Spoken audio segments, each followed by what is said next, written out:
بسم اللہ الرحمن الرحیم۔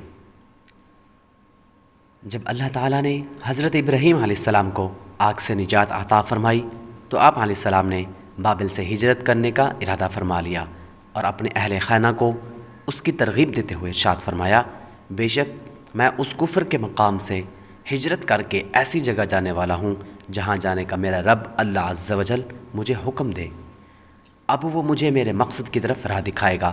قرآن کریم میں ہے، وَقَالَ إِنِّي ذَاهِبٌ إِلَىٰ رَبِّي سَيَهْدِينِ۔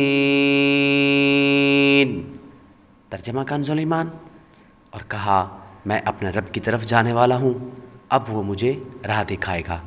یہ سب سے پہلی ہجرت تھی۔ اس میں حضرت ابراہیم علیہ السلام کے ساتھ آپ کی زوجہ محترمہ حضرت سارہ رحمۃ اللہ علیہا اور بھتیجے حضرت لوط علیہ السلام بھی شامل تھے۔ مؤرخین کا بیان ہے کہ بابل سے ہجرت کرنے کے بعد پہلے یہ حضرات حیران پہنچے، وہاں کچھ عرصہ قیام فرمانے کے بعد مصر روانہ ہو گئے اور پھر مصر سے شام کے علاقے فلسطین میں سبع کے مقام پر تشریف لائے۔ یہاں سے حضرت لوط علیہ السلام مؤتفقہ مقام پر تشریف لے گئے جو سبع سے ایک دن رات کے فاصلے پر واقع ہے، جبکہ حضرت ابراہیم علیہ السلام نے اپنے اہل خانہ کے ساتھ مقام سبع میں ہی سکونت اختیار فرمائی۔ پھر جب سبع کے باشندوں نے آپ علیہ السلام کو اذیت پہنچائی تو آپ علیہ السلام رملہ اور ایلیا کے درمیان ایک مقام پر تشریف لے آئے جسے قط کہا جاتا ہے۔ دوران سفر حضرت ابراہیم علیہ السلام اور حضرت سارہ رحمۃ اللہ علیہا کو ایک مقام پر بڑی آزمائش کا سامنا کرنا پڑا۔ ایک قول کے مطابق یہ مصر کا علاقہ تھا اور وہاں کا قبطی بادشاہ صادق ابن صادون بڑا ظالم تھا۔ جس مسافر کی بیوی خوبصورت دیکھتا اسے طلاق دلوا کر خود قبضہ کر لیتا، اور اگر وہ طلاق دینے پر آمادہ نہ ہوتا تو قتل کروا دیتا۔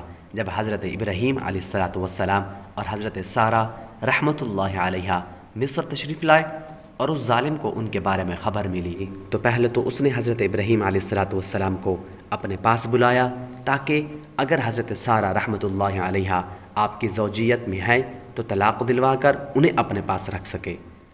یہ ظالم بھائی سے بہن کو نہیں چھینتا تھا۔ حضرت ابراہیم علیہ السلام کو اس کے برے عزائم کی خبر تھی اور بتعلیم الہی آپ علیہ السلام اس کا یہ اصول بھی جانتے تھے، لہٰذا جب اس نے آپ علیہ السلام کو اپنے پاس بلا کر حضرت سارہ رحمۃ اللہ علیہا کے بارے میں دریافت کیا تو آپ علیہ السلام نے ان کے ساتھ اپنا صرف خاندانی اور دینی رشتہ بیان فرمایا، جبکہ رشتہ زوجیت کا ذکر اس لیے نہیں فرمایا تاکہ وہ دست درازی سے باز رہے۔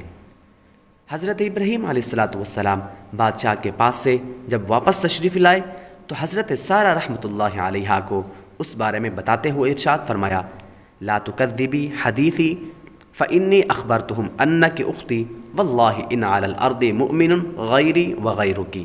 میری بات کی تکذیب نہ کرنا، میں نے ان کو یہ بتایا ہے کہ تم میری دینی بہن ہو، اور اللہ کی قسم اس سرزمین پر میرے اور تمہارے سوا اور کوئی مومن نہیں ہے۔ صحیح مسلم شریف کی روایت میں ہے کہ آپ علیہ السلام نے حضرت سارہ رحمۃ اللہ علیہا سے فرمایا، نہ هذا الجبار ان يعلم انك امرأتي يغلبني عليك فإن سألك فأخبريه انك اختي فإنك اختي في الاسلام فإني لا اعلم في الارض مسلما غيري وغيرك۔ یہ ظالم اگر جان لے گا کہ تم میری زوجہ ہو تو تمہارے متعلق مجھ پر غلبہ کر لے گا، اور اگر وہ تم سے پوچھے تو اسے بتانا کہ تم میری بہن ہو کیونکہ تم میری اسلامی بہن ہو۔ اس سرزمین پر میرے اور تمہارے سوا کوئی مومن نہیں ہے۔